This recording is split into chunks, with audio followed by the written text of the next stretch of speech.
Implication ya Fally ils ont un concert ya Roga Roga. Balobi a soutenir de façon c'est que concert ya fait rigola ils ont un échec. Ceux en bateau faut que tu balo babo trahir. Ba ta faire état. Banan. Ba ta Fally na suka to ebelo moteur ko secret to lo ba vérité. OK. Non ba triquer ce qui Fally kuna na braza. Ni ba to Fally balobi ba les concernés té balobi. Fally na ebele loté. Fally na yebe depuis kala bato mingi bayebi yango te bayebi barelation toza nango te mais eza mpe na bato mosusu mpe basepelaka te komona artiste mibale boye basolola bazala bien badetracteur ndenge bamesana na bango baningi même pas komona baartiste baza bien il faut créer et il n'y a pas de problème il n'y a pas de problème c'est-à-dire Fally abeti masamba débat na ya silisi mbongo wana azwa ngo lisusu abandi ko financer batou pour ba ça la communication ya Roga alors que yemoko les mêmes Fally aza na concert fois beta na Paris la Défense Arena et aussi nga promotion mutu matinga image na moni malamo o non bato ba discuter batata ba discuter pina que non ba retrouver papa ya Fally vrai papa ya Fally est-ce qu'il y a normal vraiment lobby au monde la que nezo que nebwe non te retrouver tata ya vrai ya Roga Pour trahir RDC, pour soutenir artiste c'est l'Obango, artiste Yangambo, boutique artiste Nabino Moko. À l'époque, Sotali Bavier Médard, Otali Bona Bazacle, c'était aussi la collaboration. Mais on a comme l'impression que notre génération on est brisant que la presse actuellement, nous a prêt à amplifier cette collaboration entre les deux Congos. Batsenga caché nanga, naye musala. Après yo benga M23. C'est que Nandi Miso M23 ça bon. Le quoi n'a concert ya Roga, o aza congolais, ça me dérange pas. Et puis naye yango ko sa nini, na ko finga motuté, na ko promouvoir et lo ko mo événement mo ezama kasi on s'appelle le kumu nanga par rapport à carrière nanga. Il faut redéfinir le fanatisme et ça bien. Artiste qui est fanatique et belé c'est bien. Mais artiste qui est fanatique et belé à consommer c'est mieux. Pour qu'on finga na ba page, ça ne rapporte rien. La communication est censée être gratuite parce que la communication est à droit à bateau. Mais la promotion, nulle part dans le monde des alarmes gratuits. Ce qui est bien aussi, Bolingi va faire la bino promotion en fait. 10 jours et aussi là, vous aurez monté.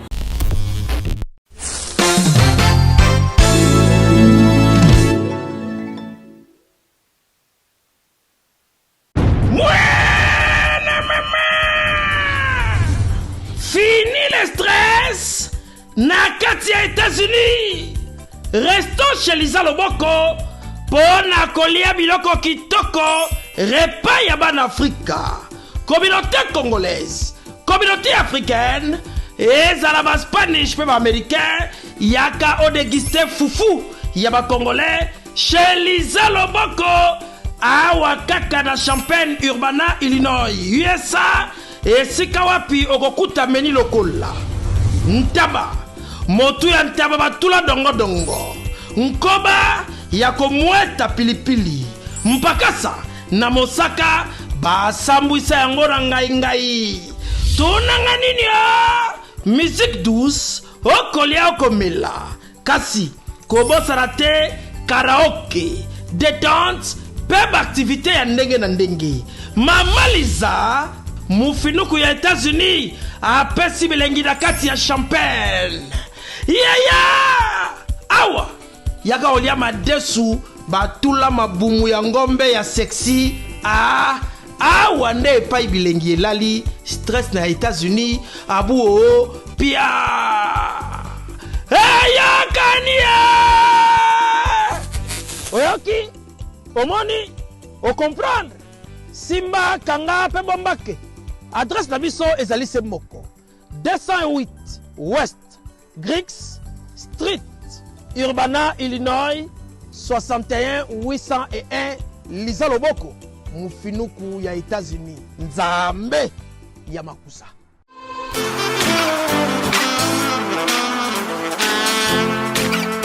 Vous êtes en Europe, Asie, Océanie ou en Amérique. Voilà, aujourd'hui c'est très facile d'envoyer de l'argent en Afrique. Tap Send. Tap Send, les moyens les plus faciles pour faire vos transferts en Afrique. Et surtout en République démocratique du Congo et la République du Congo. vous avez déjà ROCP là. C'est-à-dire, on la maman, papa, mbongo, cousin ou neveu, c'est plus facile aujourd'hui. Tap, send. Télécharge l'application et envoie ton argent sans inquiétude. C'est très rapide et fiable. Ceux qui ont Tindi Mbongo, on a Kinshasa, on a Orange Money, on a M-Pesa, on a Airtel Money. Ceux qui ont numéro à Brazzaville, on a MTN, on a Airtel Money. Utilisez les codes promo Mumbaya et vous aurez droit à 5 € de bonus. Donc ceux qui ont Tindi Mbongo, frais de transfert, les ATO.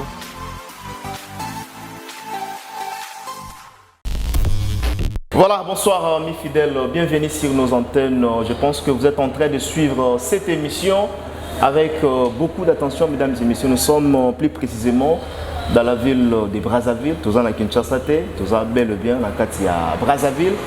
Ici, Kawa Pitouaki, Koyamba, Mokoya Awa, Nakomboya Roga, l'artiste a aussi la fierté, l'Afrique, mon bimba. Donc je pense qu'il y a un concert le 24 juin. Déjà, la monnaie, comment est-ce que forte mobilisation de ça à Brazzaville, non seulement à Brazzaville, voire même à Kinshasa, il y a déjà des délégations au bazar s'apprêter pour que y ait concert, il y a ma samba débat. Aujourd'hui, dans cette émission, mesdames et messieurs, nous aurons le temps de partager le plateau avec nos confrères. Il s'agit bien de Aïdor Bokwala, Aïdor Media TV Show, en même temps Thierry Mombaya, Africa Bimba. Voilà, donc avec eux nous allons quand même partager tout sur la temps soit fait dans le sujet d'actualité musicale au Ezoleka Namboka na biso peso de Kanakati à Brazzaville. Comment est-ce que Roga Bayamba qui est après Paris, n'est-ce pas, qui t'a lobby déjà dans l'aéroport Massamba Débat, comment est-ce que le public est là qui est présent et tout solo là, comment est-ce que concert Ekoleka le 24 juin et pourquoi pas tout solo là, l'artiste est belé. Aïdor Bokwala, bonjour. Bonjour archevêque Mike Lokamba, bonjour Naba internautes, nous sommes au partout à travers le monde et moi j'ai profité de cette occasion et on peut encore une fois merci au président Roga pour la considération parce que aujourd'hui, je suis fier au Tiki Kinshasa, ou à Brazzaville, na invitation, na considération un grand artiste, le rôle à Roga, surtout autant na musique Afrique, tout le monde appelle, lui il fait partie. Et na bien kana bandoro nyoso, ba yeba ce 24, les abons événements monene awa na kati ya Brazzaville na masamba débat. Au Roga comme histoire na yena bandeko nyoso ba meloman na bonne musique. Alors nous étant que ba chroniqueur musical, to ba pourquoi pas tout ya pa wa tout tiama coup de pouce na biso s'il faut pour un événement na Simba. Donc nous sommes à Brazzaville, cette station na ba abonné à Aïdor Media Télévision, Afrique Télévision, Afrique Télévision. Je pense que c'est l'occasion d'avoir une salutation spéciale à mon sponsor officiel, Regiel Group Investing. Il y a M. Pichun de l'Aniba Kolom à la Mundele, mais sinon, tous en arrêt à Brazzaville. Donc, merci. Très bien, on fait ça micro na Thierry Mombaya, on a tout annoncé Tato. Thierry Mombaya, l'excellent. Boni. Ouais, ça va Mike Lokamba. Bonjour, on sur la Bisso. Voilà, présence non à Katia Brazzaville. Bon, Yosa Razera déjà tout le temps. Présence de Tokangio à Katia Brazzaville. Voilà. Non, mais sinon, Brazzaville, je pense que Bissonyon, tu peux constater que dans Brazzaville, tout s'arrête. C'est-à-dire actuellement, ça parle qu'il y a un concert à Roga, le 24 juin à Stade Alphonse Massamba Débat. Tout le monde comment est-ce que effervescent c'est dans la ville parce qu'au départ c'était comme Roga brisqué bateau, c'était comme Roga calculé n'est-ce pas ça un mois juste parce qu'il y a annoncé qu'on le 24 et pas remettre le 24 il y a mois et lundi c'est trop juste et tout. Mais il y a une short vidéo qui a circulé avant à ça l'annonce officielle dans le studio avant à annoncer on a ça la lecture de la vidéo dans le bas qui boit bandeko tout bazar au senga abeta concert na Massamba Débat ba sponsor déjà si bakala donc si vous avez déjà un sponsor on a espace on a producteur public et senga c'est le mot des angi donc moi la lecture nga ça na monaki c'est pas brusqué autant plus que bato bayaka pour bakota na concert bazar ba sponsor déjà pour solo là donc itikala kaka au calé date. Les hostilités commencent sur le terrain, donc quoi de plus normal de Moïtozawa. C'est vrai, de temps en temps, je suis ici simplement parce qu'on a compris que Brazzaville, Awa, Toi, tu as consommer une émission. Ça, il faut les reconnaître. C'est impossible, voire même difficile de passer 2 rues où il y a Brazzaville, peu importe, quartier aux Alas. Donc, nos données, toujours produire, c'est vraiment consommer ici. Mais aussi, c'était une belle manière pour nous de créer cette collaboration entre Kinshasa et Brazzaville sur le plan médiatique. Très bien. Parce qu'après, il faudrait qu'on se le dise. Grand Pote Roga a bêta la musique et a battu à Kinshasa. On a vu Doudou Kopa collaborer avec Ferré.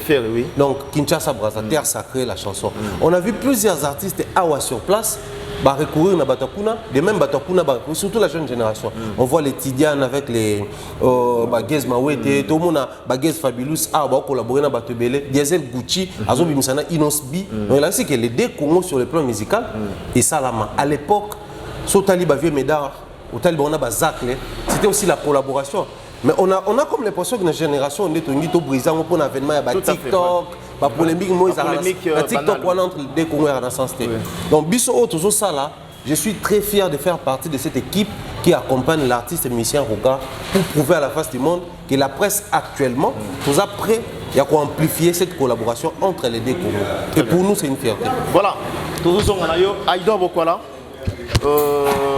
Bit ya présence nayo. Vous êtes fiers aujourd'hui à Thierry Mombaya tout le Awa. Il y a qu'à soutenir Roga Roga. Je suis très fier. Très fier pourquoi archevêque aujourd'hui, moi je peux dire, dans la carrière, na sali Wenge 4x4, na sali Fali pour Pasta des Martyrs, na sali Héritier Watanabe, na sali Fali Massamba Deba, là na sala Roga Roga. Alors je suis fier parce que Roga Roga c'est un Congolais. Surtout que dans vous êtes des Congolais. Congolais. Roga c'est un Congolais et moi je pense que Roga c'est comme ça dans le nom de Roga ils appellent bénéfique que Congolais. À beaucoup Congolais. Alors de faire partie d'une équipe où il y a sélectionné qui doit accompagner, moi je suis très fier de moi parce que je me dis nous sommes combien de chroniqueurs, tous journalistes dans la Gata Congo Kinshasa. Mais si on a pensé à nous, peut-être à comprendre que moi touche à Aïdor, moi touche à Mombaya, moi touche à Mike Lokamba et qu'on peut imparter l'événement. Je suis très fier. Ceux qui disent aujourd'hui que pour trahir RDC, pour soutenir artistes selon Bango, artiste c'est Ngambo, boutique artiste Nabino Moko. Aujourd'hui, on doit traiter Bino comme M23, Thierry Mombaya, Aïdor Bokwala, Mike Lokamba et tant d'autres. Donc voilà, vous êtes aujourd'hui, vous êtes devenus des M23, il y a médias, je ne sais pas. Déjà moi, personnellement, je pense que Bandeko à Congo, tout Bandeko ça la Moussalo Morona Bisso, faut pas la fière amener la Bisso. Comment Mboka Libanda Bandimba sélectionné Yamoka na Bisso pe basa parmi bateau organiser. C'est que ces gens sont forts. Ce sont des gens qui vont reconnaître très fort na Bisso. Et je suis sérieux c'était bandeko ça analyse ba bandeke Mike Lokamba Thierry Mombaya bengi bango mama Roga Roga. C'est que bateau baza na moi ndenge mo. Moi je suis pas M23 déjà à la base parce que na le bien le loi haute voix. Le jour oyo bon mon nga Aïdor n'était ko animer to événement mo boy na Rwanda ya musicien rwandais bandeko na jour abobuka pale étant que patriote ngama le but différent peut-être en Inosbi pour nayebi ce qui se passe en température ya biso ba Congo na ba Rwanda mon babé le mot très capital que coaching fort tous on sera ba visa qui ba collaboration ba zara nango tous on même le Roga qui na robeta ba concert musu na kati ya village chez Temba Kinshasa na Brazzaville tukabona kati ya mai. Mais dans la culture, nous sommes tous des Congolais. Qui vous a dit que si on est au Salam Moussa, na kati ya Congo qui t'a trahi Mboka nanga. Attends na yegi na Congo nanga qui concert à faire éteint. Et je le dis à haute voix. Il y en a qui étaient pourquoi? Qui était pour l'année. Merci. Nanga qui était parce que na yebi ke bango pour na bango batanga la zone rouge. Nana vendre na Brazzaville comme Fali na monde batie liste ba bateau bazana droit koya na matanga te ya Gigola. Et mon nom et ses figurants na kati wana. Je vois des émissions matin midi soir pardon. Tout le monde a bandeko, l'artiste fait rigoler. Niveau va traiter Rababiso ba Aïdor oyo. Ba comme ça biso lelo ba ennemi ya batna ba fanatique auto film na raté. Parce que critique ça m'a bêté. Alors je suis conscient que y a terrain pour na terrain rouge. Là la conscience dans ça ignorance té. Attends il y a qui na romu ko se présenter té. So Roga une star pas en considération l'équipe technique, pardon l'équipe il y a organisation. Babi té tobenga bandeko oyo basala déjà bastade po tosala ngana ba faiseur de stade voilà faiseur de stade Wenge Fally Ipupa héritier Watanabe Masamba Deba Roga aidora en expérience tobenga peut-être ba stratégie na bango wana ekope ko contribuer na l'événement ba tsenga caché na ye musala après yo benga F23 c'est que dans l'émission M23 ça bon le quoi na concert ya Roga o aza congolais ça me dérange pas et puis na ye yango ko sa nini na ko finga motuté na ko promouvoir et l'autre mo événement mo eza makasi ça s'appelle le kumu nanga par rapport à carrière nanga c'est simple nanga na trahir son ami peut-être nanga ndi Tracy Eleza nanga na tracité moi je travaille pas chez Ferregola très bien moi je travaille pas chez Ferregola et je trahis personne. On peut se faire la différence à bien. On a Tracy Eleza, Tracy travaille chez Ferre. D'autres travaillent dans le cadre de l'administration à faire. On a trahison des gars. D'ailleurs, on a journaliste indépendant. Voilà. Mais on a dit Masamba Deba Fally Ipupa. Après, Masamba Deba et Roga. Si Ferre m'avait sollicité, je l'ai dit à haute voix. Tracy Eleza Moutaos a obéi dans le téléphone. Bah carnaval la personne qui organise ça c'est Tracy Eleza. Il a mon numéro, il m'a jamais contacté.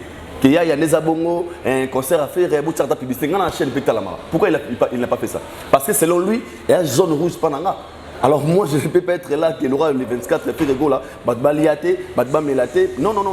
Il fallait qu'à Bossa, non, on a Ema Moussala. On a Ema Moussala pour soutenir, je le redis à haute voix. On a soutenir concert Yaroga parce que na Moussala na associé n'a participé à l'événement et je le fais. Mais il nous battait que na peki si batu diba que les concerts à faire été.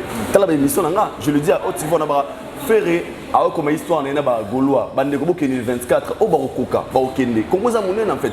O ba o déranger bango za ke boy ba ya copie la, mais c'est na copie mbongo. Na teki Congo te. Oui Benzema beta na Real Madrid. Match à Real na Paris Saint-Germain. So Benzema te Paris bi, on a trahi France. Ok, très bien. Voilà. Après, il y a un club qui a bien pour Tsabi pour aller dans la capitale. Ok. À Rotique, la Paris TOT, Laurent Gana français, Paris gagné du saut. L'équipe nationale était sur les concerts, les 24 avec Bassangsa Fally, Ferre, Inosbi, Vérambo, JB, Wera, Nena Awa, vous comprenez, on a trahi l'équipe nationale. Vous avez un club. Est-ce que c'est bien notre club? Très bientôt, je vois M23 Moussoussou. Excusez-moi là, bon, déjà, bon, on va te appellation là-bas. Olingi Kombongo. Tu vas bien, Fernande. Ah, aussi, ma vie, que belé. M23. Comment est-ce que vous savez le loba traité Thierry Mumbaya, Mike Lokamba, Moutalika sous Vivi, un vrai M23. C'est pas FDLR. Non, en fait, le problème c'est quoi? On a l'ingé de réfléchir trop, ah, c'est ça. Tous à l'année direct. Le problème est pour Rogazobet le 24, faire Azobet le 24 et on tombé M23. Voilà. Le problème est pour traverser au Salamoussala. Le problème est que la même date, ils ont des productions, Ferré et puis Roga. Pour Nabango, Ndenge Bissotoye na Brazzaville, ils ont droit de soutenir l'artiste Roga. Tiki ko soutenir Ferregola. Nga penza sikoyo officiellement na tiki ko soutenir Ferregola. Na ko soutenir Roga. Déjà na Kinshasa nga na bande ko soutenir Fadam. Non, plutôt réfléchir tout ça direct. Okay. Na Kinshasa na bande soutenir Fadam. Oh. Ah mon père, non, pas jusque là. non, il a été. C'est quand même ça clair pour assumer. Vas-y. Tellement doit assumer, vas-y. Au moni, ce que tu as dit, un aspect à date. Où il y a une musique à 4x4 tout terrain, par Kakol tout Bassaran, va être un concert, va une émission à Robert Brazza. Robert Brazza Congolais. Il y a un place ça. Donc ils ont estimé que par rapport à la communication de ça là, profil il y a Robert Brazza est important pour nous. Toi tu as vu les Congolais de Brazza, non, les journalistes na bango pour nani ba yo les capable na biso. Parce que un bon Brazzaville, il est d'abord consommé ici, ensuite consommé partout ailleurs.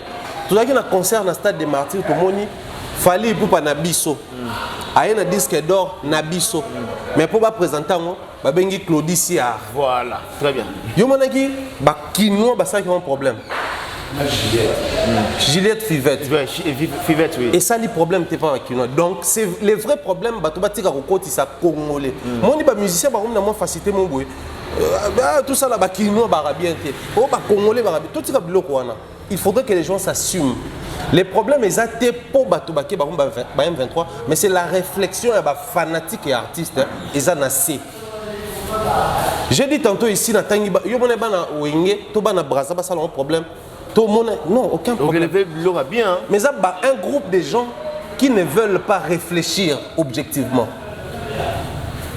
Moi, par contre, à la place de l'artiste, pour un si grand événement, j'allais également inviter quelques chroniqueurs du Congo-Brazzaville descendre à Kinshasa. Parce que bazana au dimat na bango awa. Yo aurait pu pourrait déranger. Et là, on va réfléchir. Roga qui annonce un concert dans un autre pays, na kin ba basiliki. Donc, c'est que vous estimez que na ba fanatique toi na kin ba mukie ba retourne saté. Il fallait musu ba uta braza. Et on a muta robeta na braza té. Donc, c'est-à-dire que pour la bango peut-être était Mike. La même date parce que Ferrego l'a annoncé concert, tu as temps et juillet, Banda a annoncé concert. Il y a un problème, il y a cela un mois. Prompté. En fait, le vrai problème c'est quoi? Moutou a annoncé concert les mêmes jours. C'est-à-dire tout le monde a un Congo Brazza qui est un autre pays. T'as la image au Gez Maoué Taobeta na Goma le 24. Batou ba journaliste msouba ozalawana. Momo na baloba na lote. Mboka na bino moko kutu place mutako eza na mboka na bino mutako lobate makele lo bateli la coste kabosé et les autres bato babeta le 24 ezate au bateli biso. Et pourquoi bateli biso makele makasi? Parce que les vrais problèmes avec Baron, ils estimaient que en réunissant les deux Congos, tu remplis le stade. Ceux qui Kinois 10% Kinois dans le stade ou dans stade de Boukani, 10% avec Kinois. Gez Maoué va jouer, Lacoste va jouer, tous ces artistes vont jouer, ça pose pas de problème. À la base, chaque individu a libre à Rosa Moussala Naye. Donc tout le monde est libre à Rosa Moussala Naye. Ce qui est le monde comme il déranger autant, pourquoi vous avez traversé pour soutenir Roga et voilà. Réfléchir trop pour tout passer. C'est un problème, il y a métier, il y a chacun de nous. On encourage les retours à soutenir la Kinshasa. Mais il faudrait comprendre. Le 24 juin, à Wanabraza, même Bafa nous soit Roga Boya, Massamba débatté. Le 24 juin, à Kinshasa, même Bagoula nous soit orchestré. La sanction News. Un Gaulois qui est par exemple opérationnel jour à Moussala. Ah oui, ok, Moussala n'a été à un concert. Le choix est clair. Ok, Moussala. Un Gaulois qui est éprouvé. Soit perdre par exemple dans le premier degré. Ok, concerté, ok, dans la famille. Pas au bal mon coloana. Ok, concerté, ok, libala. Maintenant, si on comme dans la profession et un bateau, ne pas comment limiter. Non, il faut bosser à Kinshasa. Non, non, ça il réfléchit. Les loyaux, tout le monde a un discours, tout le monde a une preuve. Et si aujourd'hui, tant que nous sommes sillonnés, nous avons combien nous sommes accueillis avec amour, il faut un message. Très bien. Par rapport au cas de comportement, est-ce que nous allons passer la journée de la musique à Brazza entre nous soit dit tout ça la honte? Mais c'est l'impact de Moussala na biso, des pessimos importance awa. Et moi, je pense que bandeko bazola na biso. Tout le monde a un discours il y a bo trahir mboka monte les a trahi. Moni Congolais, Africain, te développer le moro, c'est l'Afrique qui gagne. Ah, yo tongi parler na yo, c'est l'Afrique qui gagne. Otongi parler na yo na banda le Congo n'a rien à voir de tout ça déjà de toutes les façons. On nous enseignait les 9 pays voisins. Même les 9 pays voisins de la République, Congo, Soudan, si entre les pays voisins tu créer force dans la musique, c'est compliqué. Mais j'irai plus loin que le combat pour dire ceci.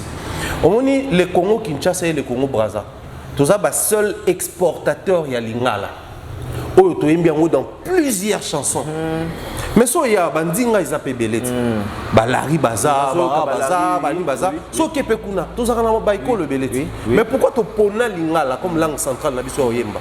Pour te comprendre que c'est une force. Parce que les deux pays qui exportent les lingala, un groupe de gens, des fanatiques qui ne veulent pas réfléchir, ba saper les efforts au banda, ba papa wendo basala, ba mutuari basala, ba tubazo kita ba dadi yuruma bien la basali, ba luambo basali, les lo baroga ba osala la jeune génération pour un groupe de fanatiques Tolinito sapé bah fort wana nyonso. Moi je suis contre. Je suis tellement fier. Il y a vraiment un groupe de gens qui font bien leur travail pour se retrouver. On n'a pas des explications ou des justifications à donner à qui que ce soit. Tout ça Moussa Nabiso, mon toit a estimé que Moussa Lawana fait tout ça et la bango. Ah mais c'était simple. Les lots photo le bango clairement. Surtout dans discours dans Mikolo. Oh bah fouta abino. La communication est censée être gratuite parce que la communication est à droit à bateau. Mais la promotion, nulle part dans le monde des alarmes gratuites. Promotion gratuite. Au TV5, au France 24, parce que la promotion, on fait l'été. On fait l'été, oui. Ce qui est bien aussi, Bolingi Bassa la bino promotion on fait les 10 jours et aussi là, besoin monter. Ça c'est le premier point pour chuter. Le deuxième point. Maintenant, ce qui est un peu paradoxal les années. Les mêmes personnes au yo linga raté. Mais les mêmes personnes au lobby, il fallait pas soutenir. Tu comprends on est. OK. Bango bazaka batuya a idor abi clairement. Bango ba zone rouge. Et à l'oko là, au bengani moto na ndako, on voulait zo beta. Ba lié parapluie au siliki. Donc au bimisi da na ndako no apola na vola. Parce que ba lié parapluie au siliki pour ani. Donc c'est un peu ça. On a pour ça pour la moula. Je trouve ça irréfléchi. Donc ça dit bateau tout ça commentaire à bon baza na réflexion à ta moquette. J'ai cité plusieurs journalistes. Total même na concert en démon abisso. Bon mon peut-être peu presque beaucoup ou t'as pas ngolé ou yawana. Presque beaucoup ou t'as peu awa yozalawana. Ça c'est naturel. Donc les lots faut conclure que la presse qui est ici, c'est la presse qui est forte na internet. Vraiment les déranger bah. Et on est dérangé. Très bien. Donc merci à Thierry Bombaya pour votre réflexion.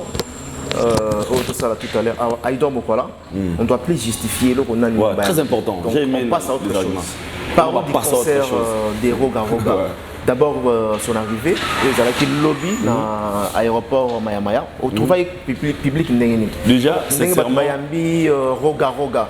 Déjà d'être sincère, archevêque, là maintenant on va haute voix. On a monté un lobby, on a monté dans les agité. On a vraiment surpris. Quand je parle de surpris. Nous tous, tout le monde dirait que cette date c'est un peu rapide. Selon nous tous, en fait, même moi, je vais parler de Bakani, c'est bon. Mais hier, j'ai compris que Mbiaga, par rapport à Bandeko, la jeune génération de Lelo, vous avez que Moutmo Bayambina n'a level comme une légende. Il y a tout le monde niveau très mobilisé. Fanfare, Trabani, Ernie, Trabani, Boutou. Au sentir que non, le Messie est aimé dans son pays. On a rôle bizarre. Lélo, pour sa ville, va relever des films robots. C'est que les gens ne comprennent pas. Il y a une grande différence. Et le roman, mon balobi, tout balobi n'a pas faut bêter la biso musique. Oui, tout le monde a dit que je suis zindi. Ana la, aboga, abalate. C'est comment on va. On a la, aboga. L'église va servir belé. Donc, tout ça, c'est que Simba, parce qu'il a tous ses atouts, moyens, on ses alliés. Des mois, Roga Roga. Et ça concerne mon bout, tant d'autres motos, Rabiso Mobatou. Ah, Roga, il faut habiter, ah, Roga, c'est pas ça, bisou. Public naïe, basengi, attendez, ça va faire naïe, c'est comme encore. Il y a un impact dans mon lobby, niveau, il y a Kay, on a mon niveau même, des artistes, des musiciens, la jeune génération, les lots. On a un banderole, un artiste, une légende, un Roga Roga. Et j'étais très fier, les lots, après 10 ans, moi, à Idor, je dirais, tout ça, donc, on a une histoire. Non, mais la moi, on a une histoire, on a eu côté. Roga Roga, il y a un côté, on a un mot, parce que c'est la légende, comme quelque part. Alors c'est nous qui avons rencontré l'histoire mort vraie. Donc accueille déjà lobby la couleur il y a événement. Pour moi le même dans une fête de mariage, rien que l'invitation là que sa couleur a fait n'engezala. Rien que par l'invitation. Maintenant on fait tous à fait à danger. On m'a dit d'invitation pas mon tout bon ma invitation cause $10 15 déjà. Soit invité 200 personnes. Abomi da combien? Alors déjà l'arrivée de Roga, il y a carnaval c'était son arrivée. OP, il y a été que arrivé moi il y a peut-être belé pété. Le leader Azoya et ba fan au balingaraye pour lui montrer l'amour au basan envers lui pour pas la dire que biso de tindio beta concert. Donc faut toi accueillir parce que des fois on va voir Jaria kat. Ailleurs on est normal comme normal mais je pense que même lui-même hier a compris que t'es Maramosa très sérieux et j'étais très fier et par là je dirais encore une fois félicitations. Nico on a mon esco des Congolais moi lobby. Des moi abiso ma kin.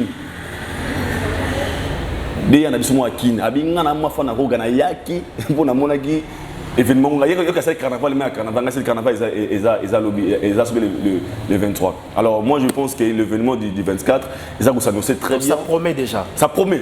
À partir de mon lobby, je vous jure que ça promet. OK. Ça promet très bien, très bien. Ouais. Très bien. Toujours en nature rapidement. Est-ce que vent oyo tomoni engouement et lobby vent oyo comme tempête le 24 avec l'artiste Roga Roga? La nature peut nous réserver plusieurs surprises agréables, tout comme désagréables, mais tu peux estimer par rapport au tout le monde. Un fait, Zali, moi depuis un moment je suis ici. Ce que j'ai constaté, Namoko Bana légende de Belé.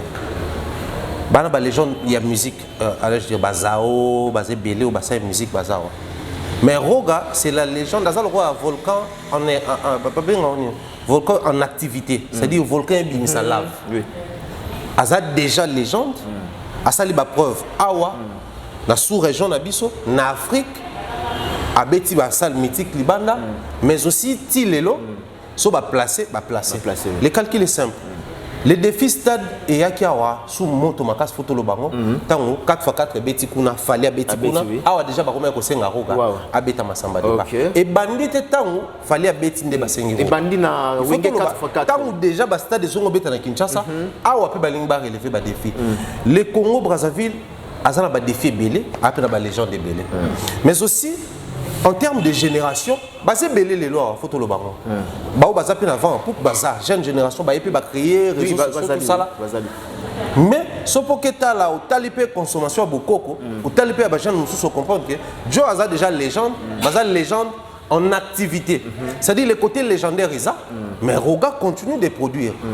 Tant que comme il va senga monter le soit bêta, les publics Bajan et belé basengaki ba pesa ba stade ba beta mais public et sengi roga a beta et c'est inverse biso to sengi to beta pour to estimer que to za na public mais public a sengi roga beta pour ba estimer que yende fois banda donc bazo placer en fait moi je pense que le 24 Ozala une belle manière pour les Congolais ba bisa roga au hasard très bien mututu ko ya na stade Alphonse Massamba Deba le 24 a témoigné amour apporterait pas parce que Ayembi Banzembo a composé Banzembo au départ même quand il ne chantait pas il composait Lelo na mboka aussi faut parler en termes il y a influence il y a orchestre et c'est extra musical qu'on le veille ou pas et l'histoire est kozala biso to ba kino faut monter le bango siko na nenga kino na nenga ngambu kuna so botanga ba grand prêtre au banina na roga c'est vrai que Bina la guerre mondiale. Là, tu vas classer les prêtres. Roga. Si vous Johanna, non seulement parce que Congo Kinshasa, Congo Brazza, va défier à Rumba. Au point que Kinshasa s'approprie à Rumba. Mais pour nous, ça, pour ça, Roga m'a sala. Donc c'est quelqu'un qui a bataillé pour ça. Les Oyo, sont au Monignon, sont au Sala, na Mayama, c'était l'expression d'amour. Et le 24, on estime que Moto tout en Roya, aux la fanatique il y a A, tout y a B, oui d'abord pour exprimer amour, on a Moto à contribuer objectivement à la musique nabino. Ensuite, et aux l'honneur parce que les lots, à un moment donné, on a vu même Lévisson Enigma s'est lancé aussi dans la guerre na Roga. Mais les lots a parmi bateau à se prononcer, il est tout le temps habillé, Nabilamba affiché concert à Roga, il a multiplié des émissions. Donc même hier, moi qu'on a conscience dans Zoé Baké. Oh, ils parlent nanga, il y a témoigner amour, nous sommes via Salapo nanga, mais aussi pour les grands Congo que nous sommes. Donc, le 24, on estime que il les gagne très bien. Les restes des Akaka créer la mobilisation sur terrain pour que les billets sikoyo et comme apprendre qu'on circuler, batoba somba pour vraiment on a hâte de vivre ces moments-là. Bon, là on a une question Moko. Ceux qui disent que l'implication il y a fallu ils en un concert il y a Roga Roga. Alors bien soutenir tout le temps il n'y a pas page vite fait dans beaucoup là balobi a soutenir de façon c'est que concert il a fait rigola ils en échec. Ils ont la voice mob Bimi au Roga Roga et qu'il n'était pas pour le concert de son frère Fali Poupa et Salima et Salim Tungi Simuke. Alors moi j'aimerais aussi voir ton occasion dans live na mis sur bateau. Mais qui confronte de prester hein. Non je sais. Ça rien que je sais pourquoi je dis ça. On a profité dans l'occasion. D'abord audio wana mutazo lo bana ibete. Ouais. Ngapi na yoka ikande ba ibisinga ki no audio moko mutazo lo ba. Mais na ibi mutango te. Mais na web sake lo mo. Omoni tango ba musicien ba linganaka. Bazana bolingo. Bato musu ba linganga ngote. Ozo comprendre. Fali naïbe le loté. Fali naïbe depuis Kala. Bato mingi baïbe en moté, baïbe ba relation tout ça en moté. Mais ils ont bato soupe baïe les lots. Ba comme tout autour il y a artistes, ne peut les lots, ba comme tout autour nangai, ils ont la langue. Mais ils appellent bato soupe, ba c'est pour la rater comme on artiste mi balé boué, ba solo là, ba ça la bien. Et les gens profitent. L'autre comme dans internet, il faut faire attention. Au binga leon na ko sala na lo banabino, na sala li solo. Na lobby que ah Kissinger vraiment n'engazawana a danger. Bango ba longoli ka danger na ngai. Pour na musika na ko ba Kissinger a danger. Vous comprenez? Ou bien na ko ba tamasamba a danger. Mais na suka na kwankuna na ko ba li solo mutu mususu. Na beta mutu wana vraiment salanga mabe. Ba kati ba du Kissinger ba du mabe ba coller. Bah, comme si on est viral. Vous comprenez? Déjà, mon toit n'a pas de azotia ba combo ya ba homme d'état. Et là? Oui. Azotia ba combo ba homme d'état. Aza d'abord impoli, aza respecté. Parce que tu penses que autorité na mboka Congo oyo. Aza ne loka rosala te. S'il vous plaît. Azo le tonaye pour n'empêcher concert à Fali, vous assure vraiment. On a déjà tapé à côté. Donc, les Arabes détracteurs, petit yaka. Badju, lobaboué. Badju voice na bango, badju babimisi. Ça, c'est de n'importe quoi. Ouais. Mais dans la émission, on a soutenu le concert, on a bien. Le concert est bien à soutenir. Le premier concert, il a fallu la France. On soutient tout le monde. Vous comprenez? Donc, les Arabes qui sont des détracteurs, même pas comme on a artiste bien. Il faut qu'on crée, il n'y a pas de problème. Il n'y a pas de problème. Pourquoi? Abeti dans le stade, il équipe très bien. Donc, voice wana ou yoga ki wana, ils ont des détracteurs, baza raté. Mais bon, faut en émission. Vous êtes très intelligent. Vous avez transcender. C'est-à-dire, au yo qui peut le cambo. Au lui peut non. C'est le cambo et cause à la vraie. Faut yo gagner. Le baïb singa non. Mouteleka so bonzang da kwa bato pa o ibatele. Yo mo raisonner bon to zana mouteleka so agro bonzanga kwa bato pa o ibatele. TV. Exemple on va pas. Il faut faire attention. Léon a mon mutumo atininga image. Mutumo atininga image. Na moni malamu on a discuté batata, discuter non, retrouver papa, il a fallu vrai papa a fallu. Est-ce qu'il est normal vraiment? Donc on dit le au moins la nezo qui ne boit. Non te retrouver tata vrai yaro garo. Donc les internet papa, internet mutumo la muka sali o ya linga sala. Il y a pas. Donc voilà quoi. Selon Batois, nous analysons comment. Même Batois, il faut le langage on peut changer. Même Batois, il affiche qu'il fallait obéir les 24 c'était où encore? Athénée, non, Athénée. Chaque club. Chaque club. C'est même chaque club a réhabilitation. Même Batois. Les mêmes personnes, Ndé Bazaki, très content, et au monde qu'il fallait aller obéir à Awa et qu'il faut s'imbattre. Les mêmes Batouana, il n'y a pas longtemps, ils montaient Fali et Roga la guerre. Les mêmes bateaux. Très rapidement, Babo Sani. Dans tout ça, moi, je suis fan de le bélo. Tant que on a Kinshasa, c'est vrai, c'est pas à cause de ce genre de choses de trouver aux alliés. Mais là, ils allient, certains alliés, présence Nabiso Awa, ça donne des idées aux gens. Ah, on est ni c'est il faut fallait m'tati na baron. C'est-à-dire il fallait beti masamba de bana silisi mbongwana azwa ngoli susu abandi ko financer batu pour ba ça la communication à Roga. Alors que yemoko les mêmes fali azana concert fois beta na Paris la Défense Arena et aussi ngaye promotion et aussi ngaye makambo belé parce que ça concert pa libana. Les gens oublient vite so ba se laisser emporter na polémique. C'est le côté faible et le fanatisme. On a dénoncé pourquoi Mike. Si on dit Roga est fort ici, totally influence total na ba réalisation na oui il est fort so que na Kinshasa il fallait fort au tali carrière né au tali na ba réalisation il est fort.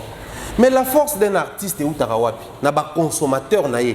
Mais comment un consommateur comme la profil les andengue artistes a comme maillé. Très bien. Na lo bango je vais citer nommément. Yo ka ça so plaisir net autant moi nzela to ka vedon l'été akanda a te. Ah boso il peut aucun moi. Dans ça awa. Dans ça awa depuis un moment. C'est pas un plaisir. Pour tout ça les deux pays les plus proches les deux capitales les plus proches du monde. Mais quand il faut parler d'un artiste on a vu même à Kinshasa, vidéo et Salamino arrêter cette polémique-là, c'est bien. Mais les premières années, il faut cibler. Les Français vont au grand mot, grand remède. Malade à Makassi, il faut sango calmanté, il faut faire sango traitement. Les vrais problèmes se posent à niveau. On a des artistes belés actuellement, les fanatiques payent belés. Mais les fanatiques ont du mal à consommer artistes. Pour la définition de fanatisme, c'est ce qui a moni Mike Mombaya, Mouta, Aïdon na Braza, au fini dans commentaire. Pendant ce temps, vous avez des clips non visionnés. Voilà. Vous avez des clips sur YouTube non visionnés. Les mêmes fanatiques sont incapables de quitter de tel état vers un autre état pour remplir la petite salle. Mais au moment où on a des commentaires, tant à Fingi, artiste a gagné de l'autre côté. Mais tant au consommer. Mais tant on est armés aux États-Unis. En tout cas, il y a un détail. C'est la liaison. Non, grossiste. Voilà, vas-y. Vas-y. Donc pour moi je pense qu'il faut tout redéfinir les fanatismes et ça bien. Artiste qu'on a fanatique et belé c'est bien. Mais artiste qu'on a fanatique et belé à consommer c'est mieux. Pour qu'on finisse à la page, ça ne rapporte rien. Puis on va naga toi non mona musicien monene, bah on son naé, bah placer en haut na page Jésus a ta notification. Comment expliquer ça? Donc c'est que l'œuvre de cet artiste est suffisamment protégée. OK. Mais fanatique faut même artiste que biso photo ya kana ba stream na yo to streamer yo to ye na va ta ligne to sombi officiellement to ye na ba page no to s'abonner vous êtes de la génération marmonné ça là quand le fait ou pas tout matamwa mu ke vieux quadra ndena les gars ba jeune belé aller na ba abonner na ba Facebook na ba nini parce que le vieux c'est se mettre à jour il est actif mais pour la nini ba artiste musu ba monter mais les fanatiques a vieux to lo ba ni ba papa mikolo ba ni mais neni ba s'abonner à un moment donné photo et ça ba tout vérité c'est bien qu'on a des fanatiques et belé, mais c'est mieux les fanatiques qu'on a pas consommé, non pas qu'on a fait à tout bout de champ pendant ce temps et créer des distractions. Bino faut beau ça peu par comme bino, faut promouvoir par artiste na bino et créer distraction. Voilà, avant la tikayo rapidement Thierry Mombaya na zonga na idor, il faut jouer pétant loba. Tout ça entre parenthèses, tout zongi sur la Kinshasa. Ferregola, tout le monde comment est-ce que déjà billet zoté comment le lenge bazali côté que la billet na moni sur sombi Eneken je crois ba pesio billet moko na 3000 francs tout le monde bâtit na page officielle ils a certifié il y a Ferregola ba ko ça la promotion na bango ba côté ka billet mais tout le monde quand même comment est-ce que ba chargé à communication il y a Ferregola il y a J7 au bango moko ba zoté ka billet le lenge wana est-ce qu'ils a professionnel. Bon, après, moi, je pense que moi, j'ai toujours été pour la communication de proximité. Moi, j'ai toujours été pour l'approche à proximité. Descendre sur le terrain et la moussa. Comme on a une moussa rose à peine en bon habillé à lobby. Bon, donc, ils sont en lobby. Maintenant, à Moni, caravane et les calculations, on a profité de ça. Donc, pour Nanga, ils ont m'habité en soi. Je soutiens d'ailleurs, je félicite. C'est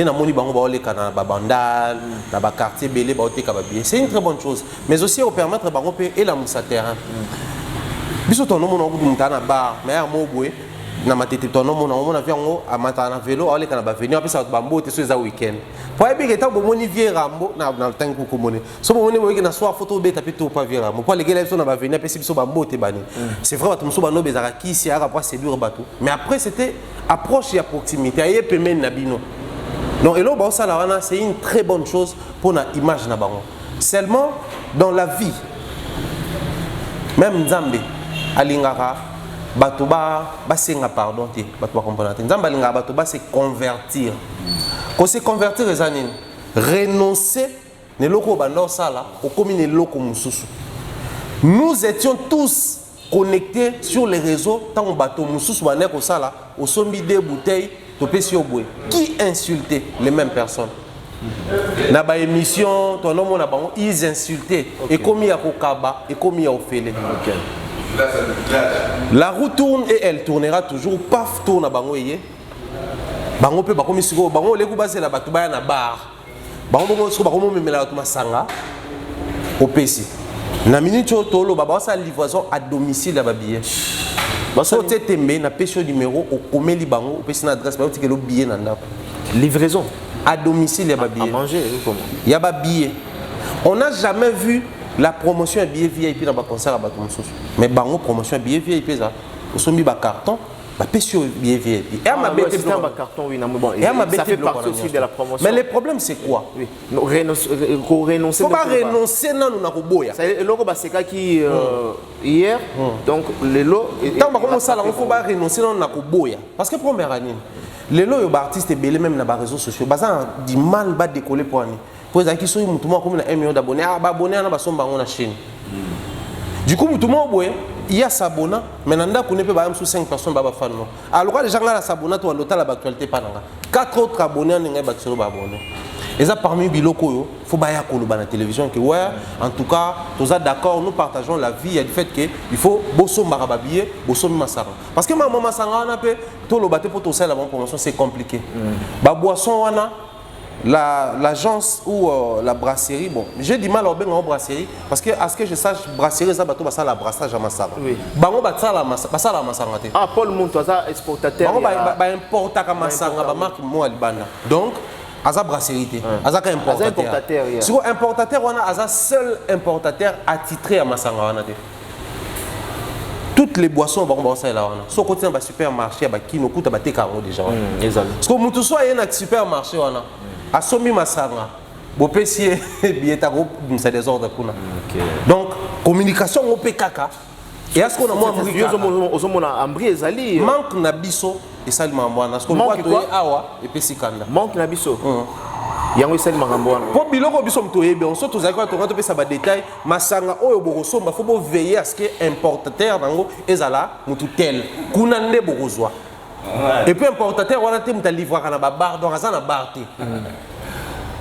Oh, ce que tu as dit, tu mais le quoi, tu as dit que tu as fait sur un bateau, tu as regard soit du baron. Fais ça là-bas. Voilà, très bien. Bazana a parce qu'il y a une lignité. Pour le vélo, là, vous avez dit que ça, on a comme ça, Fadam. Token Aïdor. Non, déjà, franchement, on va très très capital. C'est ce qui était aussi dans ma tête.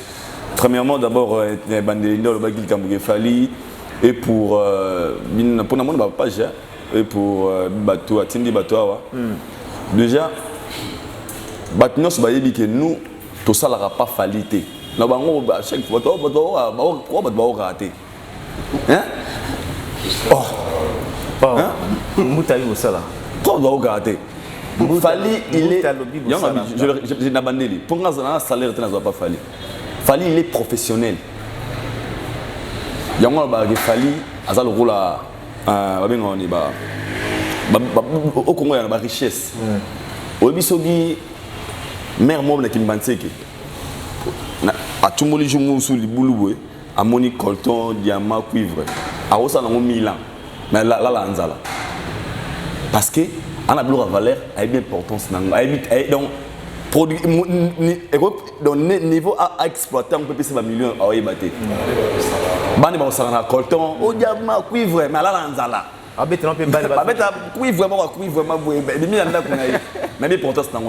Alors, on a Fali Skobongo. Fali, c'est un professionnel. Ami comprenant où il y a Zali. Il y a un mitika, il va utiliser pas comme où il y a commis les lots. Nous, chez Fali, on a le mot en considération. Il est bien important, il y a Moussala, il y a Mouta, il y a Mumbaya, il y a Mike, il y a Aïdor.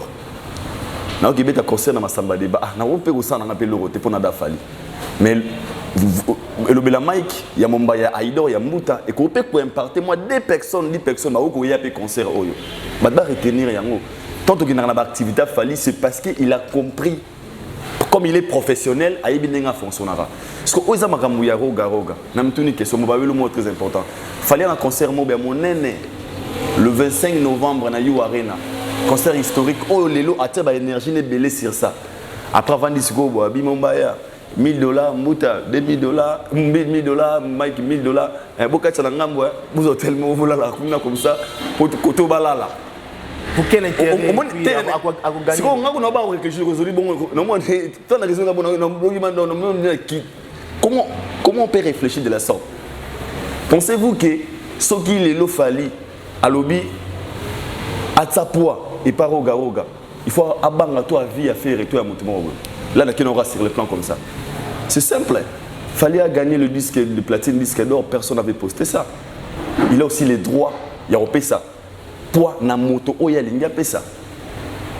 Quand on a nuance, en photo est bango. Ok, très bien. Moi simple.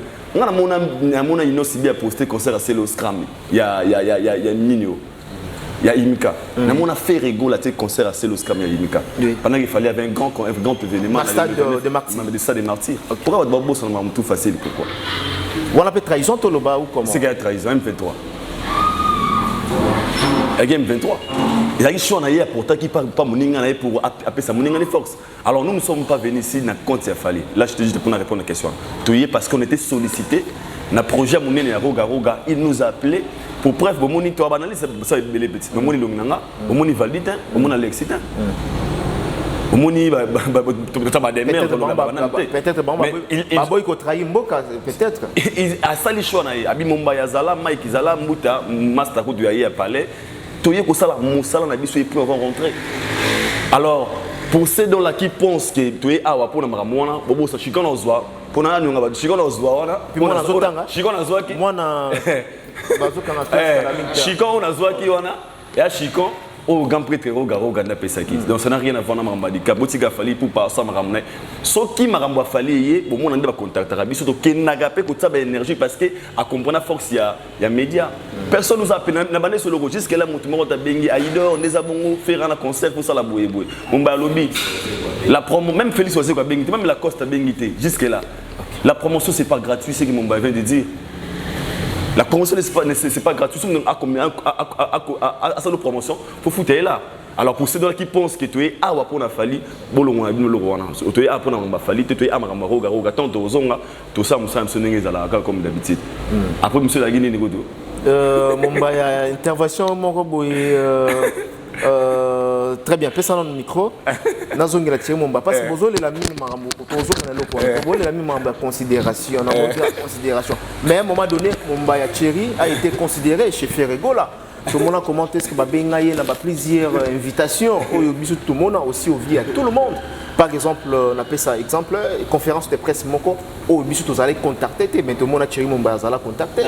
Qu'est-ce qui s'est passé? Qu'est-ce qui s'est passé? Oui. Nakenda to nakenda te nakenda. Considération de Géango. Non, en fait, netinga na inka na rectifier mon mukenga na ole la considération. La considération, la liberté, le respect, l'honneur, ça ne se commande pas, ça s'impose. Moussa nanga, sur les a besoin na bino, moto obelanda luka médecin. La communication c'est nous. Médecin quoi maladie? Jamais. Voilà. Même médecin soigner la famille, c'est toi qui as fait. Balouki déjà. Papa, tu as famille privée kaka. Ta privé faut bien même c'est que notre on a souci moi. Donc moi je pense que tu as des abons, tu commander le côté. D'ailleurs tant que Kendaka, netinga ba benga na conférence de presse à faire Renaya. C'était pour prouver à la face du monde que le roi ba benga raté, c'est qu'il y a solo pas à moto à côté. So peut to benga oyate. Le roi zanen to mécanon. Bon meki bon mon penza na yépé ba caméra ba maramutu na sais pas non wana na sais pas ba interview wana na kotipé malgré ba questions qui réparties déjà en amont mais na yé wana mais Mike na zonga sur un fait net au vendre na table si photo à sincère parce que on a besoin de caresser ba tout de toutes les façons na soupe à temps plein en Tchasa so yinda kuna et inde la OK et inde la biso oui net au vendre. C'est interdit de pleurer. Interdit de pleurer. Si vous avez un bateau, il faut que tu vas trahir. Tu vas faire ça. Banane. Tu vas faire ça. Tu vas faire ça. Tu vas faire ça. Tu vas vérité. Ok. Non, tu vas triquer ce qu'il fallait. Tu vas faire ça. Si vous avez un bateau, il fallait pas se plaindre. Il faut que tu fasses ça. Parce que ces gens-là allaient dire Bino, tout le monde a Bino na fali. Il fallait boire Bino na banzembo. Maintenant, il faut que tu triquer fali. Ok. Ni bateau fali balobi. Les concernés te balobi. Ça c'est le premier point. Et le deuxième point, Ça, je le dis avec regret. Avec regret. Ça, je le dis avec regret. Moi, je suis bateau Baotalanga à Pointe-Noire. Baro la place Ferra Novanda. Après qu'on s'est séparé, na Quadra. Faire à ça la carrière solo. Producteur Nazaki Moto Awa. Le général Dabira. Azaki Awa, ba clip muso à sala Awa, ba visuel muso à sala Awa. A tourner ba clip na muso na océan kuna na bord na côte océan kuna na Pointe-Noire. Ok. Mais c'est un pays où au départ tout le vérité. Fallait faire un succès ma casse c'était c'était pas fallu. Ouais. Mais il n'a pas su conserver cela à cause du comportement ya ba fanatique voilà. Bazwa Braza comme ça on voit place moko boye. Et ça place moko boye sous endroit. Biso to ko compter na kunate et l'autre côté. Yangwana moni c'est facile lorsqu'il s'agit d'une légende loko Aroga, on va voir Makaouz l'ité ba fingier sans vergogne. Leader ou l'EPEC Sabango ba les TV ba rectifier ba tire ba en tout cas. Mais quand tu dis leader faut PEC Sabango est-ce que l'artiste est Moutatindara déjà sauté. Mais quand tu passes tu t'engages na kombo na ceux qui ont pexalité parce que à faire partir mais son directeur artistique normalement fallait que pendant les médias là-bas les padres Peki si biso maramto ando sala to rectifier bâtir mais il y a assigné bateau bazo sala bateau banane. Il faut être objectif dans la communication pour tout le monde. Tout est communication. Donc, les loyaux, ceux un artiste qui est redevable dans le Congo Brazza, c'est fait rénover. Mais ça m'étonnerait comment on a bandé qu'on a un boka. Il y a le foot à Nyongote, biso to yo foot lo Nyongoto to soutenir artiste mo ba peut sege mboka na bino et soutenir biso. Papa to ka banze mbo ba Congolais kinti. So biso to ye ko sala ngo, eza en terme ya mosala na biso, en terme ya rotal sabolingo na biso pe na mboka o. En termes de relation, que nous existons, il y a une existence. Et aussi en termes de reconnaître qu'il ne s'agit pas d'un moindre.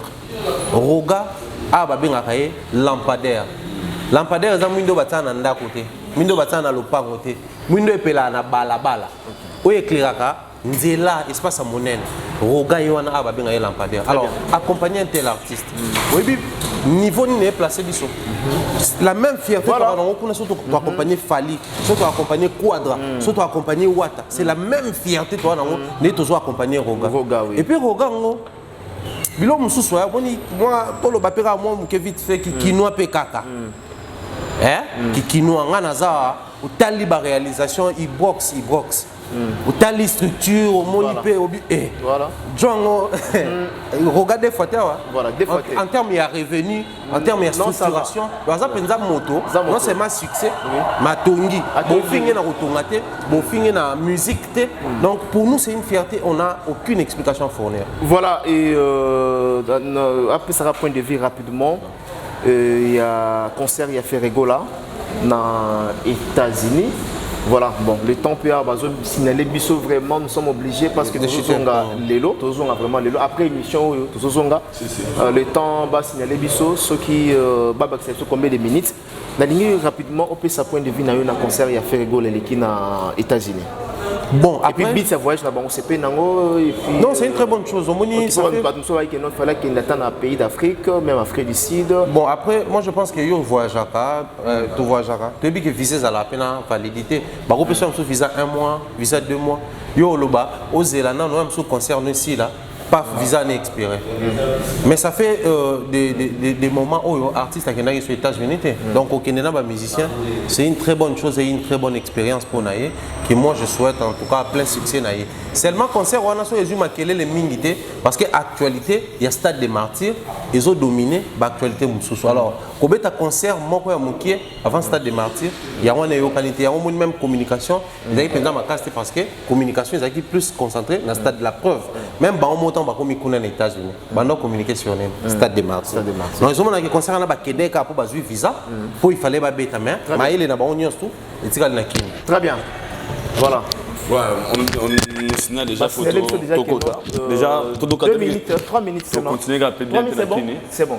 C'est bon. Donc, on a d'abord, presque tout dit. Vraiment, bonne chance. Il y a un artiste fait rigola. Et puis, il y a des Gaulois, des Gauloises. On a ensemble avec l'artiste C24 dans le Stade des Martyrs. Bon, on a cassé Rosalawana, on a pour soutenir.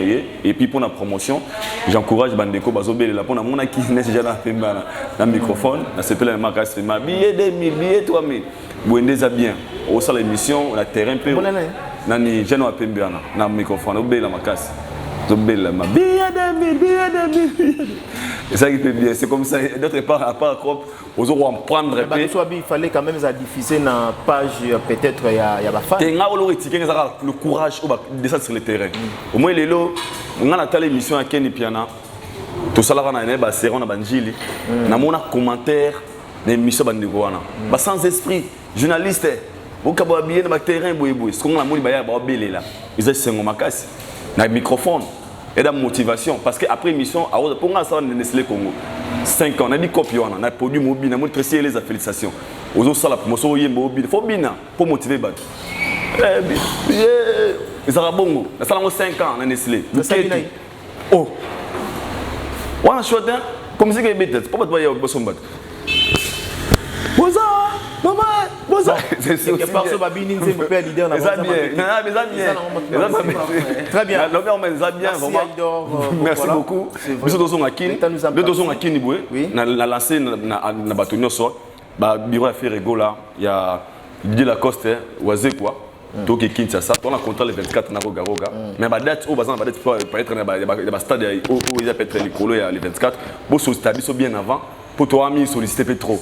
Moi, je suis stade des amis aussi, numéro très bien. Le faisais des stades, ça. Très bien. Thierry Mombaya, rapidement. Olbi succès à artiste Baïbango dans carrière, dans réalisation pour les consommateurs. Donc voilà, stade où on a plus de 120 000 personnes assises dans le stade de Marty. 80 000 places assises, 120 000 places. Il y en a en général. Alors, aux OP, ça fait rigoler combien? Estimation, pronostic, en fait. En tout cas, pour pronostiquer, et vous allez passer. Et je pense que faire à mieux que échec peut-être comme ce soit parce qu'il faut dire que les gens ont concert parce que remplir les stades, mais aussi déborder dans le stade de Salama. Mais je pense que à équilibrer mais les dangers à ces années, on a la communication. Boya musique, boya ton dans le stade. Musique, tu as partout. Mais tu as accentuer plus de musique. Donc, côté plein, tu qui pété. Très bien. Voilà. Voilà. Très bien. Ainsi, on retrouve ça prochainement. Prochainement, c'est pas grave. Nous sommes arrivés à la fin, mesdames et messieurs. Quant à moi, je dis merci à toutes ces personnes qui nous ont suivis. On se retrouve à Kinshasa, dans le numéro de cette émission. C'est parti. Fini le stress. Nakati ya États-Unis. Restons chez Lisa Loboko pour kolia biloko kitoko repas ya ban Afrika. Communauté congolaise, communauté africaine, ezala ba Spanish pe ba américain, yaka o déguster foufou ya ba congolais chez Lisa Loboko awa kaka na Champaign Urbana Illinois USA esika wapi okokuta meni lokola ntaba motu ya ntaba batula dongo dongo nkoba ya komweta pilipili mpakasa na mosaka basambwisa yango na ngai tunanga nini musique douce okolia okomela kasi kobosana te karaoke détente peb activité ya ndenge na ndenge Mama Lisa mufinuku ya États-Unis apesi bilengi na kati ya Champagne awa yaka olia madesu batula mabumu ya ngombe ya sexy awa nde epai bilengi elali stress na États-Unis abu pia yakania oyoki omoni o comprendre simba kanga pe bombake adresse na biso ezali se moko 208 West Griggs Street Urbana Illinois 61 801 Lisa Loboko mufinuku ya États-Unis nzambe ya makusa.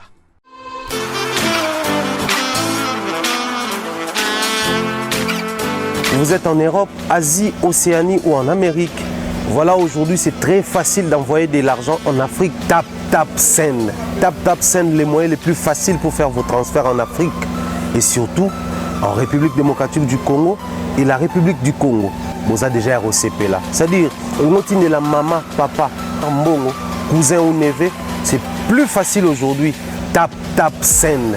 Télécharge l'application et envoie ton argent sans inquiétude. C'est très rapide et fiable. Ceux qui ont Tindi Mbongo, à Kinshasa, tu reçois un Orange Money, na M-Pesa, tu as Airtel Money. Ceux qui ont un numéro à Brazzaville, à reçoit un MTN, tu as Airtel Money. Utilisez les codes promo Mumbaya et vous aurez droit à 5 € de bonus. Donc, ceux qui ont Tindi Mbongo, frais de transfert, les ATO.